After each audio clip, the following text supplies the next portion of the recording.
For this unit within the laboratory math course, we will discuss chapters 9 and 10, which will include immunohematology, otherwise known as transfusion services or blood bank, and microbiology. So immunohematology is often referred to as transfusion services or blood bank. They all kind of fall under one umbrella, which encompasses the actual storage of the products, the creation of the products, so this would be like your donor centers and things like that, as well as what is actually within your hospital laboratory where you're actually cross-matching and preparing those components and testing the patient, looking for those antigen antibody reactions. So what we're basically looking for is some serology type of testing that we do as far as looking for antigens and antibodies for specific blood groups. And what the laboratory blood bank transfusion services department will do is supply products to patients, and they're looking for the safest, most suitable blood product to give those patients as quickly as possible by doing some of those routine tests that you will learn about within your blood bank unit. So the more common products that are going to be given in blood bank are going to be your red blood cells or your packed red blood cells, fresh frozen plasma, and platelets. And of course there are some other things in there like your ROGAM that you might be responsible for issuing, just depending on your policy for your facility that you work at, as well as something like cryoprecipitate. You could be involved, depending on your facility, with giving cryoprecipitate as well. Now, when a physician is deciding or a healthcare provider is deciding whether or not to transfuse a patient, that you can't really take this lightly. Depending on where you work at, you'll kind of start getting an idea of certain physicians that seem to transfuse products at the drop of a hat versus some of the ones that are more conservative with their actual transfusions.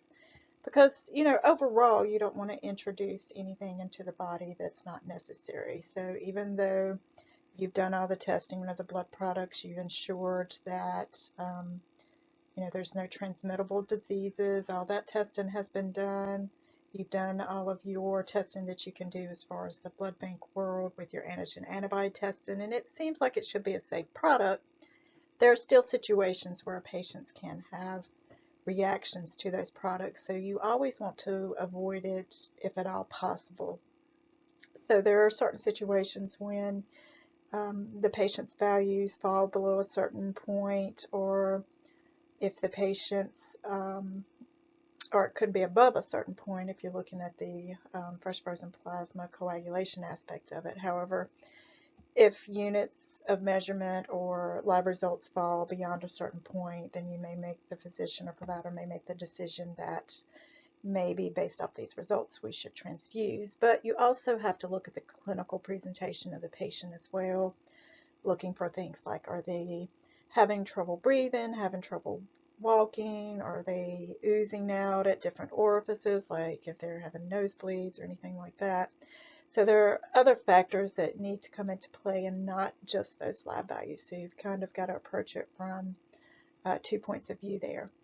However, if we're talking about transfusing red blood cells, then of course that's just so that we can kind of restore that oxygen carrying capacity. So you can see this little red cell here who has decided that he is going to carry some oxygen to the cells, and so he's carrying his little oxygen bag. So if a patient is anemic, they don't have as many red cells, and they don't have as many of those cells being able to carry that oxygen to and from the cells. So that might be a situation where the patient is given out of breath just from, let's say, getting up from a chair and walking to the bathroom, and the physician takes a look at their hemoglobin value, and let's just say their hemoglobin is a 9.5. Some physicians aren't going to transfuse, but if the patient is symptomatic, if they're having problems breathing, difficulty walking, giving out of breath easy, then they may go ahead and transfuse at a 9.5. So you kind of got to work with the physicians, figuring out what your lab protocol is, as well as what the patient's symptoms are. So for fresh frozen plasma, this is going to be for patients that need some sort of coagulation factors. So this is going to usually be when their PT or their INR or their PTT is a little elevated or a lot elevated, or the patient is oozing from surgical sites. There's different things that the providers will look for giving fresh frozen plasma. And of course, Gordon here is not happy because his plasma is not fresh, it's frozen. So kind of keep in mind that, if Gordon's coming into the kitchen, he wants his plasma thawed. And once it's thawed, it's going to help give those coagulation factors that are going to help with that clotting process and get that patient back to being able to continue that coagulation cascade. For platelets, this is usually going to be given someone that has decreased platelets. So usually, depending on the patient's symptoms and how well those platelets are functioning, the provider could do some platelet function testing, and if they see that the patient does have a decent amount of platelets, just say it's 100, which is still low. The patient's got plenty of platelets, they're just not functioning. So that could be a situation where you see the value, it's a little bit high, and so you've kind of got a question, do they really need these platelets? And maybe you look and see that the platelet function tests show that even though those platelets are there, they're not functioning. Or it could be a situation where the platelets are really decreased, or the patient is, again, oozing at the site, things like that, where they're a little bit more symptomatic. So you would need to, get those platelets transfusion ready for that patient.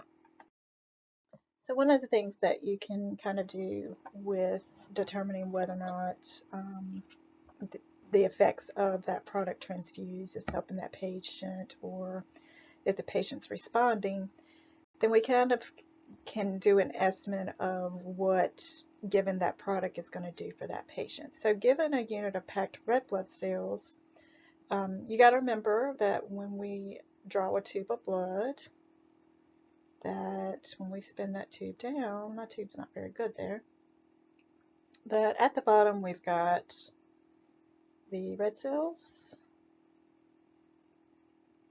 and then of course in the middle you have that little bit of a buffy coat. Kind of hard to draw that here. We're going to put it in black, even though we know that those are white blood cells and platelets, your cellular elements in there. And then of course this top portion is going to be your plasma. So we know if we give, when we spin down a tube of blood, that it's kind of going to separate out that like this. Well, also your unit, and when you spin it down, separates like this as well. And of course the plasma is pulled off, and of course that can be making into different products. You'll learn more about this process later. The platelets can be spun off and made into a product, and then you're left with the actual red cells. So when you give a unit of packed red blood cells, you're giving just those red cells, which are responsible for carrying that oxygen. So when you give that unit of packed red cells to the patient, you can expect that hemoglobin is going to go up at least 1 gram. So if you've got a patient, let's just say your patient's hemoglobin is currently 6.5, and you give them 2 units of blood, then you can expect that this hemoglobin with 2 units of blood is going to rise at least 2 grams. So you should expect that they're going to, over the course of a few hours, you're allowing that blood to circulate and you test them again, you should expect them to go up about 2 grams, give or take a little bit. But they should be pretty close. And so you know that you're kind of getting them more in the therapeutic range to kind of help them feel a little bit better. With your hematocrit, 1 unit of packed red blood cells is equivalent to about 79% hematocrit. So you got to remember, you've taken all of this off, all of this plasma has come off, and then the additive that's going to be in that red cell unit, what little bit of liquid portion is going to be left in that unit is just going to be additives and a little bit of plasma, things like that. So that's going to make your hematocrit for that actual packed cell volume is going to be about 79%.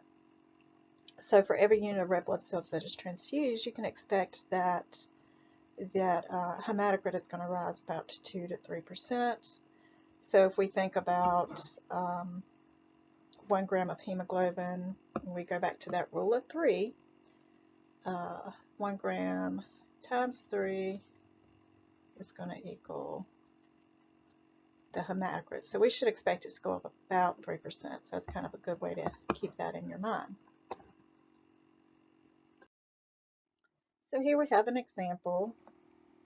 Patient's severely anemic. They have a hemoglobin of 4. You will actually see this in your lab. So hemoglobin of 4, elderly patient.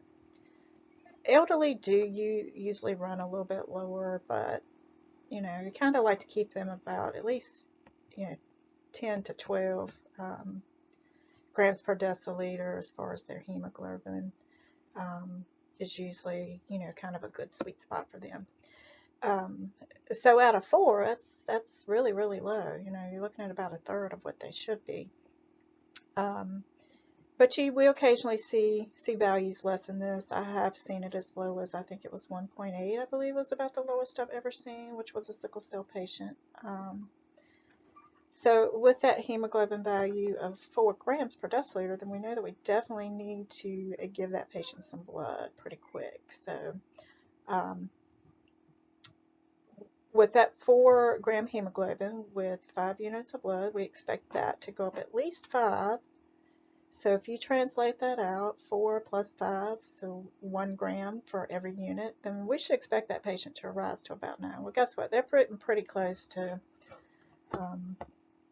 about what we would consider pretty close to normal for that patient. But I can guarantee you after a couple of units, she's going to be feeling a lot better. Here's another scenario with a female OB patient that has delivered via cesarean section or C-section. She had a heavy bleed. They checked her hemoglobin a few days later, and she was at 18%. So if we use that rule of 3 again, what would that hemoglobin be in grams per deciliter? So we would divide that by 3, which would give us 6. So this patient would be at 6 grams per deciliter. Physician wants 3 units of blood, so we could expect her to raise to at least a 9 grams per deciliter of hemoglobin. But if we say 3 for about 3% for every unit, then we would need to add percentage-wise. 3 times 3 is 9. Plus 18 is going to give you 27. If we looked at it as far as about 2%, then that would give us 24. And of course, that puts us in that plus or minus 3 range, 24, 25, 26, 27. So we should expect them to get somewhere around that percentage of increase as far as what her hemoglobin should be. I mean, her hematocrit, excuse me. So now we're going to move on to fresh frozen plasma. So again, as I kind of told you, when that whole unit of blood is spun down and it separates out, then what's going to happen is you're going to have plasma left up top. Well, those units the bags that they actually collect this blood in, it has some tubing that kind of comes out of it, and that tubing allows for you to actually seal off that product to transfer from one bag to the next to keep it a contained closed system. And then once you've pressed off that fresh frozen plasma into that separate bag, so if it comes from the red cell unit, the whole blood unit, and then you express it off and it comes into this bag, then you will have a bag that contains, depending on how you spin it, there's a little bit more detail to it, but you could end up with a bag of platelet-rich or platelet-poor plasma, depending on the additional steps that it's taken after you express this off of it. So with the fresh frozen plasma, once it's in its own little bag and you're ready to transfuse that, And there are some rules as far as this part here where it's kind of talking about removing those platelets and freezing it within a certain amount of time to produce certain factors. You'll get more in depth with this once you actually get into your blood bank courses. But just for now, know that there is a process to it. Once you've got that product in your blood bank, in your freezer, in your time to thaw it, remember, Gordon doesn't want his fresh frozen plasma served up frozen, so we've got to thaw it. So it goes into something like a water bath that's set at body temperature, around 37 degrees Celsius. Or there are some FDA approved, they're not really microwaves per se, you can't cook your food in it, but it is a type of condensed way to circulate that heat and energy to thaw that plasma out at a safe rate so that it doesn't degrade any of those clotting factors that are in there. And so once you've thawed that plasma out, all those coagulation factors should be in there. There are certain ones depending on what the preparation steps were done for that actual product. Like I said, you'll get into more depth in that later. But 2 units are usually sufficient to increase someone's clotting ability. Occasionally you'll have a physician order 1, but for the most part you're going to have 2 units fresh frozen plasma.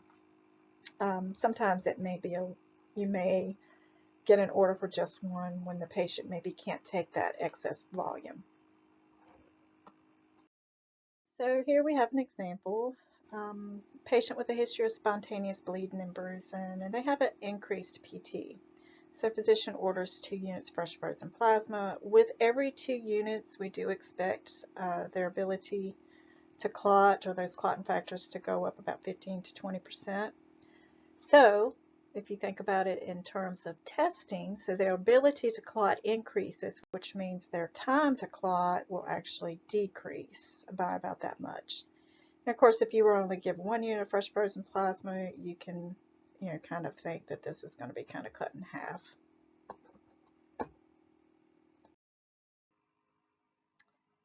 So now we'll talk about platelet transfusions. So a normal platelet count is anywhere between 150 and 450.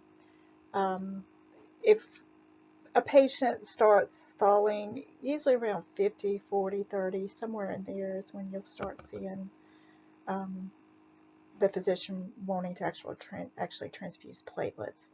Now, keep in mind that you can have some patients above that value in which physician would like to transfuse simply because the patient may be in surgery or other things. There may be other factors involved. So there are a couple of options for the type of platelets that we give. You can do the large quantity platelet donations, which is referred to as pheresis or apheresis. And so what happens with this is the blood from the patient will actually go through a process in the machine where it actually processes it. It comes into the machine. There's like some centrifuges and stuff in here. There's some crazy stuff that goes on inside this machine. And what it essentially does is like a centrifuge in there. It delivers out those platelets that will go and pool into one bag. Whereas the red cells, the plasma, all of that will actually go back into the patient. So the only thing that the patient is donating at that time is platelets. So the other side would be random donor platelets or single unit donor platelets. So with these, you will actually have to pool these platelets. And to do that process, what you'll do, where I mentioned earlier, you have the whole unit of blood. So the patient donated, it went into one bag. Those bags are all connected through this little tube in here to keep it a closed system. So the blood goes in, you do a centrifuge process, you express off that plasma, or platelet-rich plasma. It goes into a bag. And so that bag here, you'll seal this off. And then you're only working with this bag and a satellite bag. And then this plasma gets spun down, which is going to leave the platelets here at the bottom. And then that plasma is expressed off. And then here's where you're going to make your FFP. So you have those platelets that are left in the bottom of that bag to give you your random donor platelet. So about 50 mLs of plasma is expressed off the form of plasma concentrate, and then um, the remaining in there is your platelet concentration. So you still will have a little bit of plasma in this bag just to kind of keep those platelets circulating into a solution, but you're going to express the majority of that plasma off of that unit. And then the total platelets donated is approximately anywhere from 5.5 to 7.0 per random platelet unit. So in order to kind of get that up where we want it at, usually we have to pull anywhere from 3 to 4, depending on the physician's order. So here again, kind of covering that a little bit. So one random or single unit of platelets will increase about 10,000. It's routine 4 to 6. This has kind of changed a little bit over the years. Each facility does something a little bit different. So you may have some place that say 3 to 4, some say 4 to 6. Routinely, I've always worked with pulling a 4. One for packed, meaning this is a single donor. With this, you got to remember if you're doing pool platelets, then you're having multiple donors in one unit of, or one bag, or one transfusion, or one serving, one dose of those platelets. So you've got anywhere from 3 to 6 random donors inside of that one pool platelet. Whereas your pheresis is just a single donor, and that could be equivalent to anywhere from 4 to 10 random pool platelets. So obviously this would be the better for transfusing a patient as far as not being exposed to multiple donors. However, if we don't do pool platelets, then you can see that that would be a lot of wasted product there that we could use that could potentially save lives.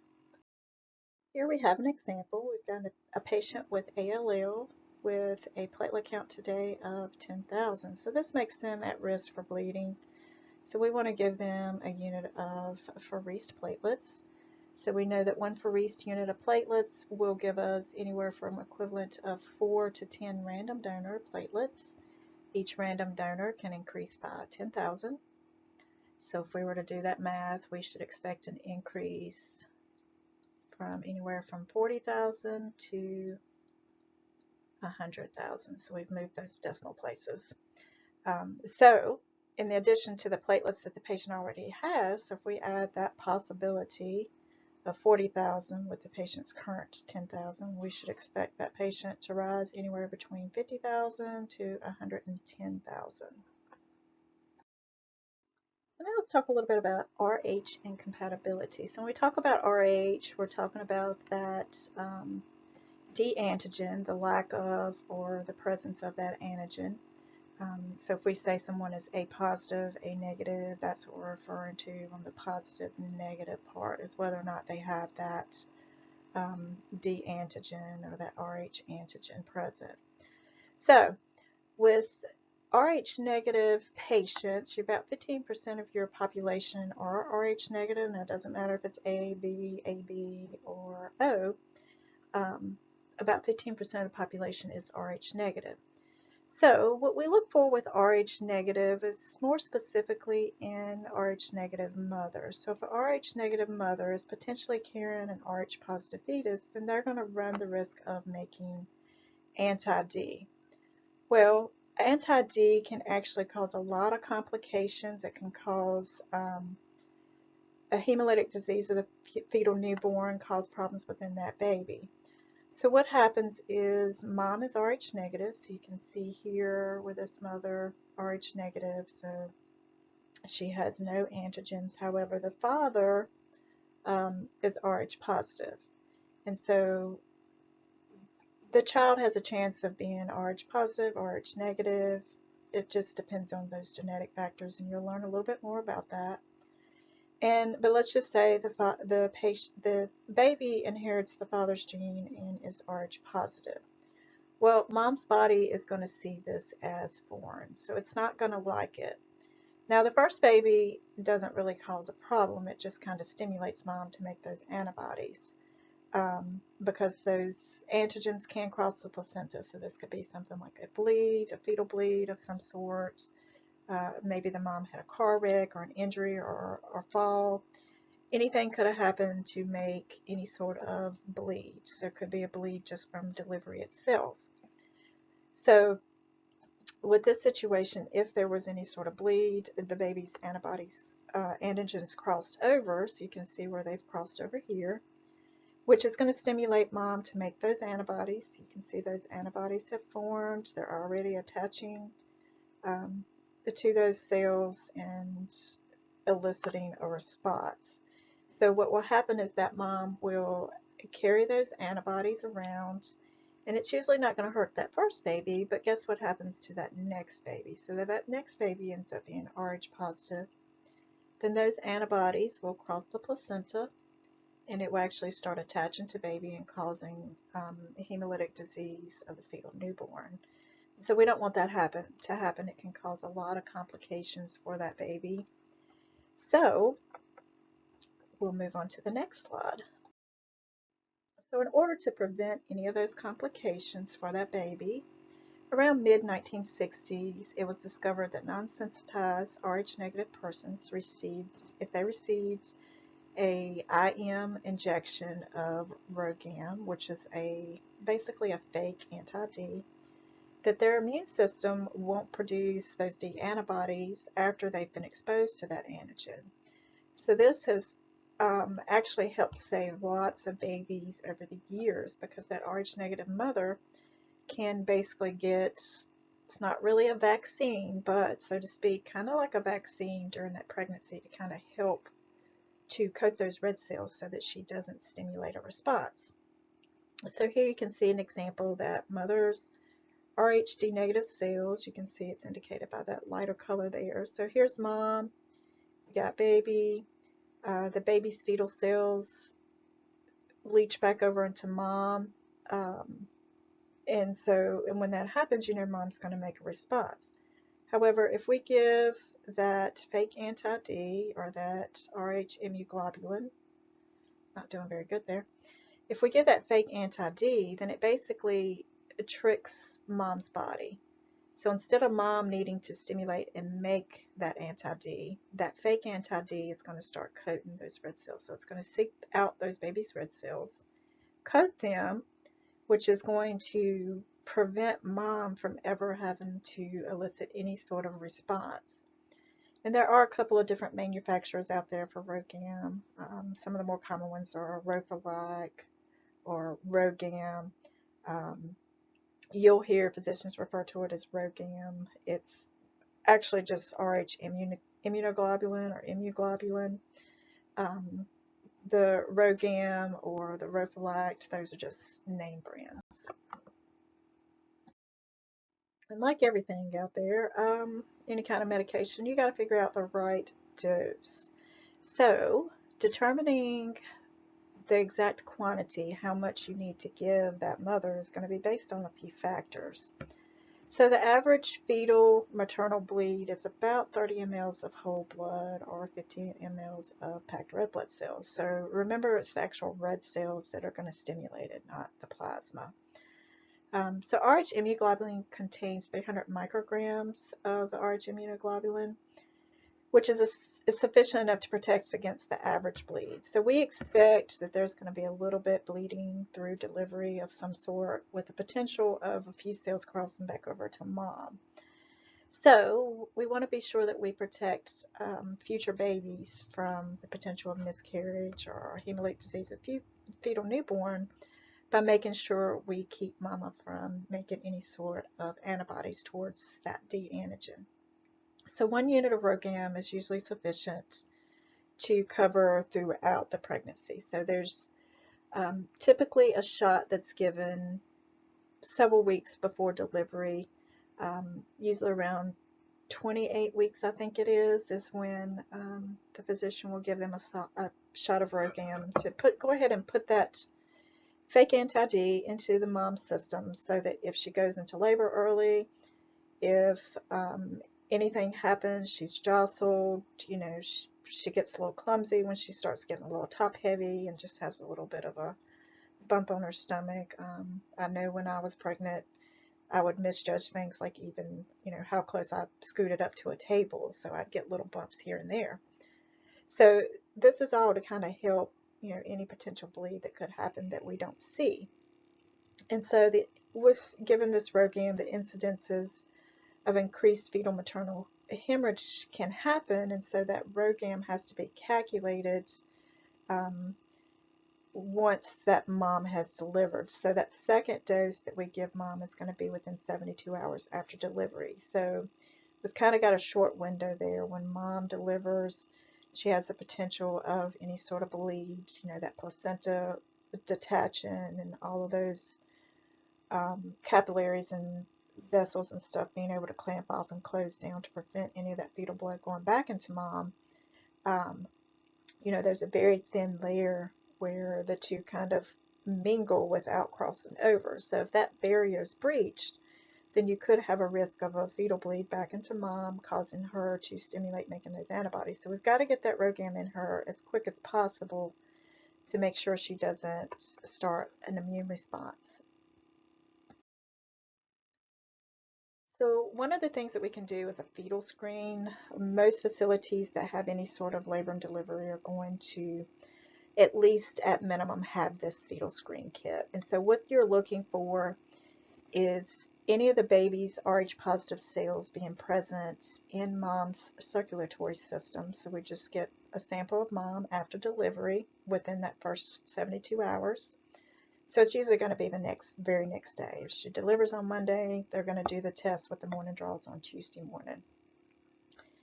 And so baby cell, which is a D positive fetal cells, it's that one in the center, is going to be laced with a chemically modified anti-D. So this is what comes in your fetal screen kit. And so that chemically modified anti-D is placed in with mom's sample.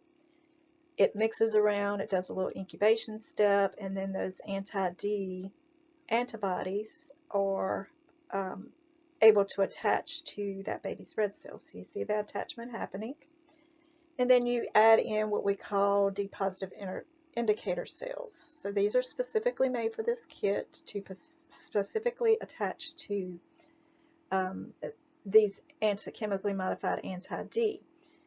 So what will happen is they will start forming what they call rosettes. They say it should look like a little flower. Well, to me they look more like clumps. But essentially, if you were to see the microscopic part of it, or if you would zoom in a little bit closer to what's actually going on, you would see this little flower looking picture. However, once all that stuff starts attaching and bridging off and attaching to other things, then you're going to start getting these little clumps that happen. So this is what it would look like under the microscope.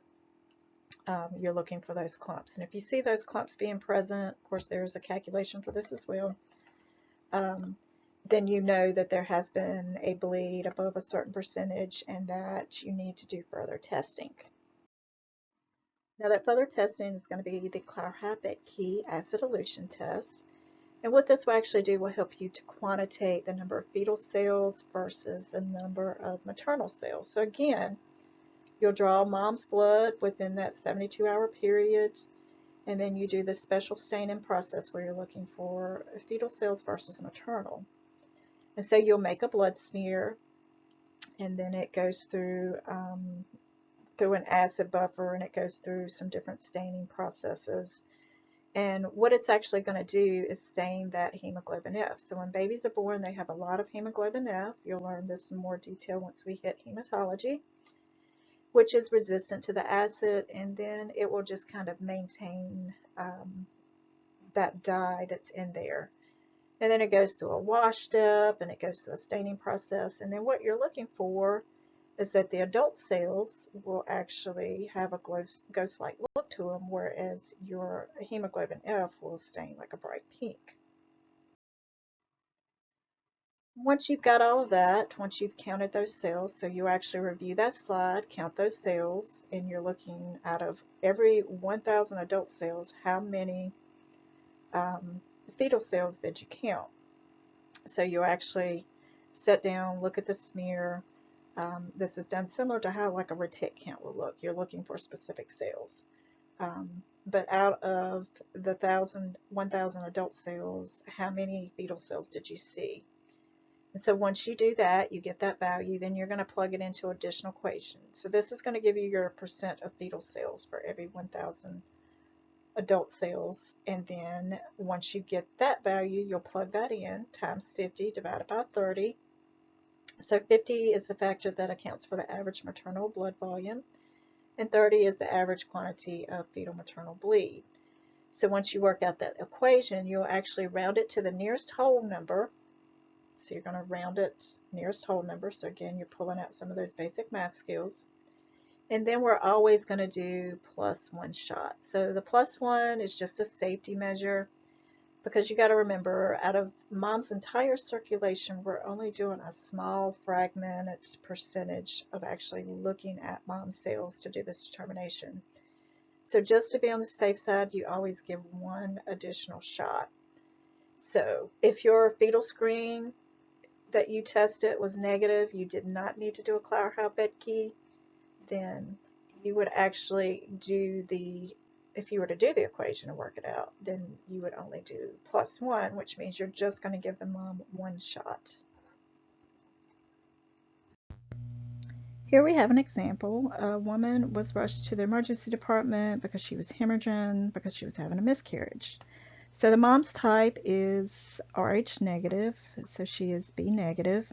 And in this case, they tell us that the father is A positive, but we don't always know this. And let's face it, some women don't know who the dad is, so you always have to assume that dad is Rh positive. Especially in cases of miscarriage where you may not actually be able to get any sort of fetal sample to test the fetal blood type. We're just going to kind of assume if a Rh negative mother comes in, we're just going to treat her as though the father is Rh positive, just so we can be safe with, be on the safer side as far as any kind of potential bleed or problems or complications that could come.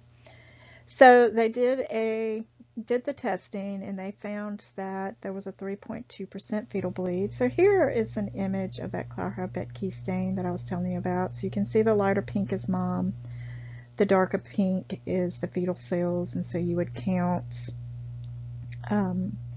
1,000 adult cells, and you would also count on another counter the fetal cells and figure out what your percent, how much of the total cells circulating in mom, how much of that is actual fetal cells.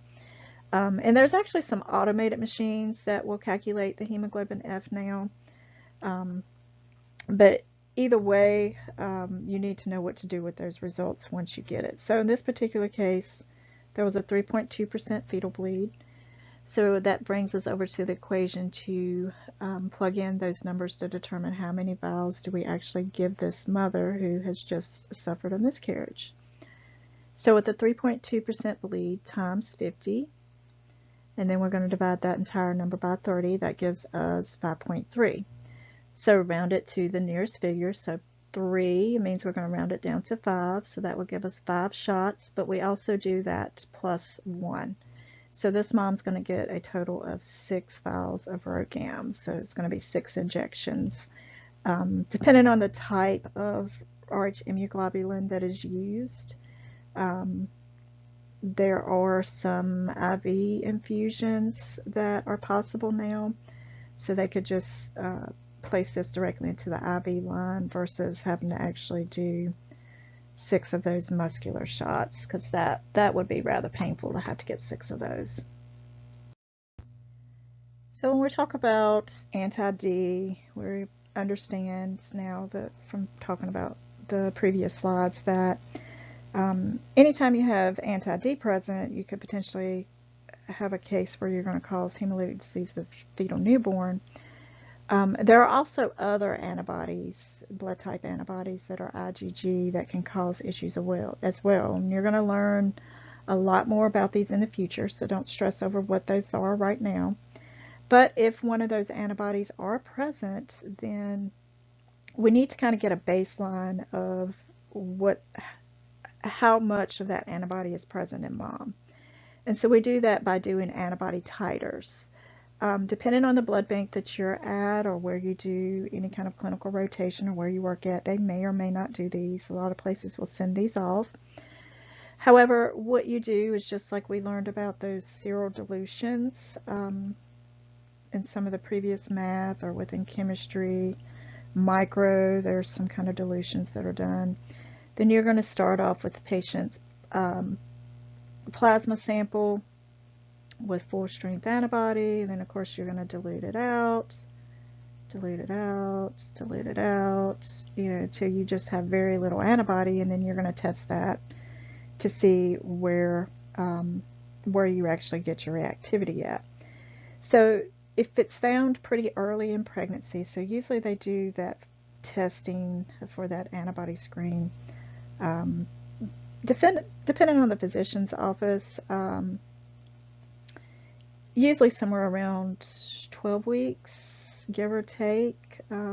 Most physicians' office won't see a patient until about 12 weeks. Some will see them early, especially if they have a history of complications. But anyway, somewhere around that point, they will actually do an antibody screen test. And if that antibody screen is positive, then they're going to do the titer to try to figure out where at in that dilution sequence that patient's at. If possible, they will freeze those samples to keep them so they could do some comparison testing later. But if mom does have an antibody, then usually, especially with the anti-D, before they give that first dose of RhoGAM around 28 weeks, I think it is, they'll do additional testing then and titer that anti-D out at around 24 weeks or so, and to see if it's increased. If there is an increase, then they are going to start monitoring that baby pretty early on. If those antibody titers are increased, they're going to start kind of keeping check on them. They could potentially see a need to do any kind of like amniocentesis and check for any kind of issues that the infant might be having. So if there's an increase by 2 dilutions or higher, that's considered significant, and that's when they're going to start paying a little bit more attention to that baby to make sure that they are prepared for that baby when they're born for potential hemolytic disease of the fetal newborn. And in severe cases, they might actually have to do transfusions in utero, but you'll get to learn more about this later. So one of your main roles in blood bank will be to make sure that you're given a compatible unit of red blood cells.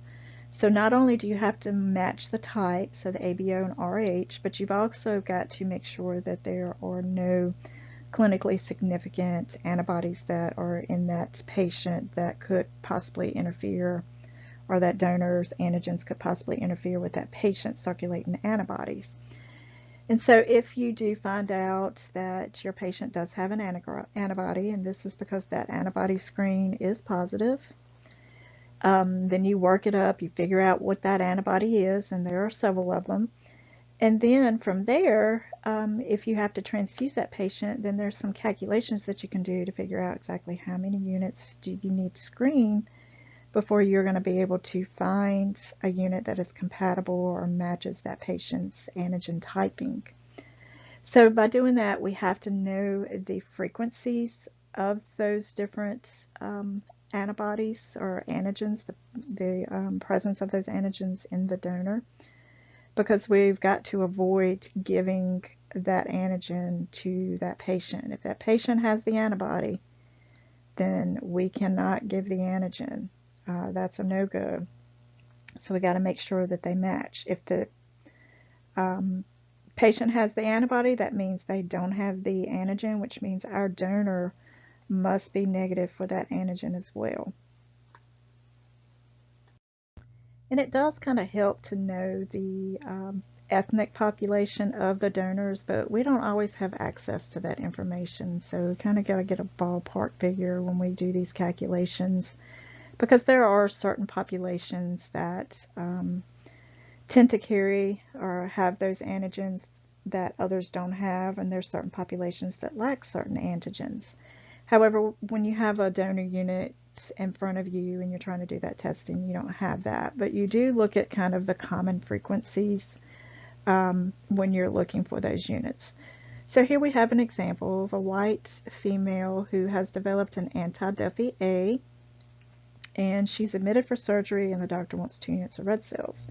Well, what are our chances of being able to actually find 2 units that are Duffy A negative? How many units will we have to screen? So we're trying to figure out how many units do we need to pull and start testing. So again, as I mentioned, you don't always know the ethnicity of your donors, but in this particular situation, let's just say that we know that a bulk of our donors, if you have your own donor center, a bulk of your donors are from a white population, so we'll use the 65%. Now the blood bank that I worked at, our donors were about 50-50, so I usually took the values of both and kind of averaged them. But for this example, we're going to use the 65% or 0.65. So that means that amount of population actually has that antigen present. But if our patient has the antibody, we don't want that antigen. So that we know, we can kind of calculate, okay, out of 100% of donations or 100 units, 65 of them will have the antigen. So again, up here it told us that this is how many have the antigen. So we want to go ahead and exclude those. We don't want to use those. So we know that 35% should be negative. So that means that approximately 1 in 3 units will be Duffy negative. Now, sometimes while you're working in the blood bank, you'll run across situations where you'll have a patient that has multiple antibodies, and you're trying to figure out exactly how many units do you need to screen. So for situations like this, I'm not sure that a lot of textbooks teach this anymore, but just to kind of give you an example of some quick math that you can do. So this example here, your patient's got a hemoglobin 6.8, and the physician decides he wants to transfuse 3 units of red cells. Well, you look the patient up or you start testing, and guess what? They got antibodies. And so this patient has an antibody to an E and a K, a big K. So the frequency of those actual antigens present on a donor's red cells for E is about 29% Caucasian, 22% Black, 39% Asian. And then for KALE antigen, about 9% Caucasian, 2% Blacks, and it's very rare in Asians to actually have that antigen present on that red cell. So that means that that donor unit actually has that antigen for E and that antigen for KALE. Of course, our donor lacks those antigens, but they do have the antibodies, and we don't want those antibodies to start attaching to those donor units and causing clumping. So we need to find units that are negative for it. Well, we know how much is present as far as the antigen within those populations. And let's just say we know that our particular blood bank, our donor center, primarily is just Caucasians and African American population, not many Asian donors. So we're just going to use those two. And like I said, sometimes I kind of just ballpark it in my mind, and I get, that it's approximately, 25.5. If you add these two up and divide it, you get about 25.5, which means the amount of the population that will actually be negative for that antigen, for an E antigen, is going to be about 74.5%. And for KALE antigen, add those two up, divided by 2, then that leaves you about 5.5. So once you have those two, the frequency of the donors that would actually be antigen negative, then you would actually multiply those two. So if you multiply the E by the KALE, so the frequency of A times the frequency of B is going to give you the two of them together. So in this scenario, once you multiply those two out, you get about 70.4% will actually be antigen negative for both of those, which is about 0.70. Now, so we know that our total number of units that we want is 3. So we'll take that unit number that we're looking for, 3 units is what we want to transfuse, and divide that by the amount that are actually negative for that antigen. So we calculated 70. So once you divide that out, that gives you about 4.3 units would be negative for both the E antigen and the kill antigen. So they would actually be negative for these two antigens. 4.3 units. Well, we can't really screen a third of a unit. What good is it going to do? So you would actually just kind of round that up. And I would go ahead and screen 5 units, and hopefully 3 out of the 5 will actually be negative. And sometimes you luck up and get more, and sometimes you're not so lucky and you end up getting 3 out of that, so you'd have to do an additional one. But this is how you do that math, so it's just kind of like a little quick overview of a little, just a little tip for future. All right, so let's move on to microbiology. So the main thing that you're going to have to know how to do in microbiology is colony count. And so that's looking at the colonies that are actually growing on the plate, and it's going to kind of help you determine the amount of bacteria that was present in that original sample. So this is most often used just to do the quantity count for urine samples, so we can kind of determine whether we think that it's a contaminant because there's too few of them, or because it's an actual UTI based off of that colony count. So if you have less than 10,000 colony forming units, now of course you're going to have to use some discretion here, but this is kind of what the standard's been put out there to kind of standardize these to make sure that everybody's kind of on the same page. So you got to use a little discretion when you're kind of evaluating urines, but if you have less than 10,000, then it's typically kind of considered a contamination. You know, you had a couple of organisms fall here and there, and you want to look at things as to whether or not the organism is growing in the streak line or outside of the streak line. And of course, if you got greater than 100,000, then you can be pretty certain, if it's just that one organism, that that is the culprit for that UTI. Now, to standardize the actual culturing of urine samples, you will use a calibrated loop. So those loops, I've got some images here, they are calibrated to hold either 0.1 ml or 0.01 ml or 0.001 ml. So this translates out to, if you move that decimal place, to 10 microliters versus 1 microliter. So you got a smaller loop versus a little bit of a larger loop. So you can see the example here. The colors of these have kind of changed a little bit over the years. So you've got these white clear loops, yellow loops, blue loops. I do caution you by guessing the size based off the color of it. Always be sure to look at that end of it, that loop size, to make sure you're using the right one for the right specimen. And you'll learn more detail about what goes with what later. But just for now, just understand that one is a little bit bigger than the other, which means you'll get a little bit more urine that will actually be placed on that culture plate.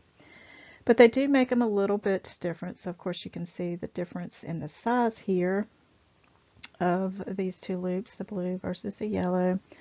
You got your 10 microliter volume versus your 1 microliter volume. So you can see a little bit difference in the size there, the smaller volume. But at the end of it, you've got the needles, so you could use these to actually touch some of the colonies for other testing, spot testing, different things like that. So you see those two examples here where you've got the yellow right here in the center picture and the blue needle, and then you got this one in the middle where it's got both tips on the end. So you can see how the specimen here, or this loop here, you've got the larger and the smaller tip on both ends. So here we can see the pattern of the urinalysis colony count streak method. It's been kind of changed a little bit over the years. I think most places have kind of settled on this method, but you can see you do step number 1, you just do one streak down the center of the plate. So you got your original line there. Here you can see your original line and your original line. Then from there, you would turn your plate and you would cross streak it. So here you have your second set of streaks. And then after you've done that, you flip the plate one more time and you would do another streak method across it. So this kind of gives you a lawn of potential bacteria that originate from that original streak line that are kind of spread out all over that plate now. So after you've streaked your plates and you've set them up, then you'd place it in the incubator. After about 18-24 hours, then you'll look for growth. And then what you're going to do is actually count those colonies. And so here you can kind of see this first picture here. Kind of showed you the old method where they used to take that calibrated loop and they would just kind of do a little circle here in the center. And then they would get a new tip, new loop, and they would start streaking that out and turn that plate, streak it out. They'll come into it, streak it out, come into it, streak it out. So you can see where that's kind of changed a little bit. Now most people are just doing that one streak down the center and then cross streaking all the way across this, and then they'd flip it and go this way as well. So you can see how there's a little bit of difference in what you're looking at as far as these streak patterns, but most of them have kind of gone with the one in the center.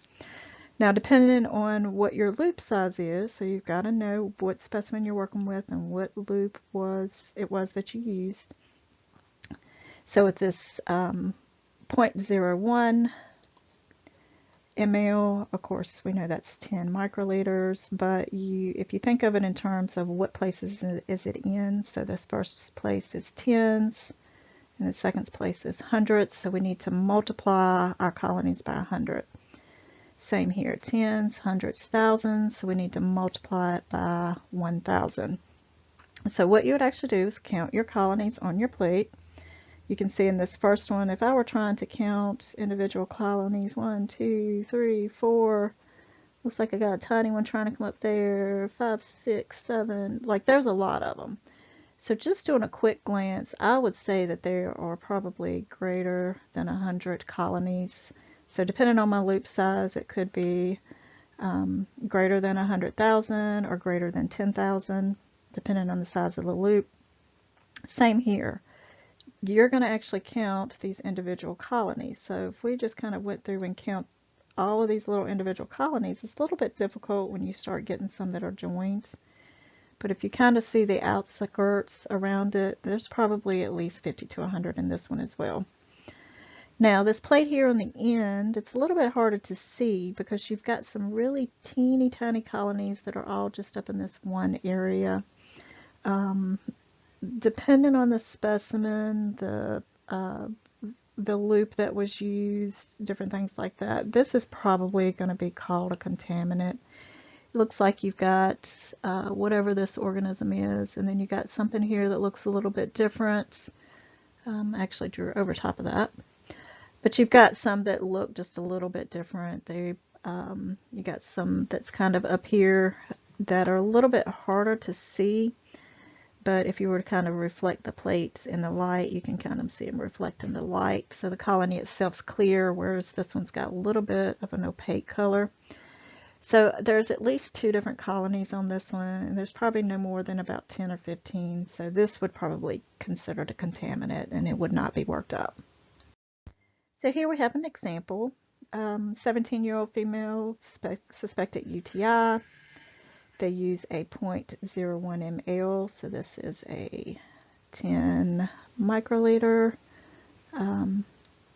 loop, and it was incubated. It grew out 350 colonies. So if you were to look at it and you counted 350 colonies, now I can't tell you if that's 350 colonies because I just put a bunch of dots on a plate, but nonetheless you would count them, and let's just say you come up with 350. So we're trying to figure out, do we work this up? So we did the equation. We got 350 colonies. Because that's in a hundredths place, we multiply it by 100, so that gives us 35,000 colony forming units per ml. And of course, we could reduce that to simplified terms. 3.5 times 10 to the 4th, indicating possible but not a probable infection. So She's not quite over 100,000, but you know, it might be a situation where they, based on symptoms and the fact that it did grow something, you know, there are a lot of factors that can come into play as far as the amount of bacteria in there. The longer that the urine sits in the bladder, the more bacteria that's going to be present. So, you know, it could have been that maybe because she's got a UTI, she's going frequently, she's drinking more water, so it could have been a little diluted out. It's really hard to say, so this is where the physician kind of has to use a little bit of discretion as to whether or not he's going to treat that patient. Or could potentially wait a few days and let her get worse, and then she's back in the office. One of the additional tests that is done is antimicrobial susceptibility testing. And so this is when we try to figure out which antibiotics are actually going to inhibit the growth of that particular organism. So you've done the urine culture, you've worked it up, you've figured out that the patient has an infection of a particular bacteria. Now let's figure out which antibiotic is going to work, because over time there's certain bacteria, because of their cell wall makeup or other factors that are involved, they can become susceptible to bacteria, or that bacteria just is not able to kill that particular organism. So doing susceptibility testing, there's a couple of ways that this can be done. But basically, you're looking to see if the organism grows in the presence of that particular antibiotic, or whether or not it is resistant, if it grows in the presence of it, it is resistant. However, if it does not grow in the presence of it, it is susceptible. So here we've got an image of a culture plate in which the bacteria was spread out on the plate. So they made a lawn of this bacteria, and you'll learn more detail of this. And then they placed all these little antibiotic discs. So these antibiotic discs are placed on there, which allows the antibiotic that is actually in that disc to kind of start to leach out into this agar. And as it leaches out, then of course the closer it is to that disc, the more concentrated it is, and then the further out away from that disc, and then the leaching of that antibiotic is actually getting a little bit weaker as it leaches out. So when you're looking at these, you would actually take a ruler and usually, look at the back of this plate, and you're measuring the distance that it takes. Well, actually, you wouldn't do the side, you do more of the center. But you're measuring that distance across there. You'd get a special ruler out and do that measurement. And then you'll determine based on what that value is, whether it's considered susceptible or resistant. So, of course, something like this, where the bacteria grew all the way up to the disc itself, we know that it's resistant. The organism continues to grow, even though that antibiotic is there. Whereas susceptible, now granted, most of these look like they responded, but it's without knowing what the values are supposed to be. I'm not really sure if these are considered susceptible or intermediate, somewhere in between. But you'll get more detail on this later. So to take that a little step further, so we're looking at the minimal inhibitory concentration, the MIC, which is the dose of antibiotic that you can give the patient that's going to be low enough to actually cause that organism to die or to kill off that organism. And we measure this in the micrograms per milliliter.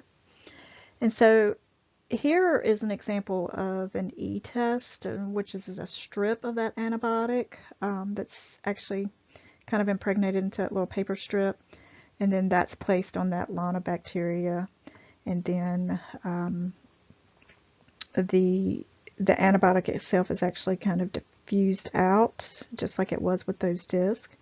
And so you'll read to where that bacteria actually grows to, and it's somewhere kind of, it's right up in this area. You kind of see where it's kind of starts, the growth pattern starts right in that area somewhere.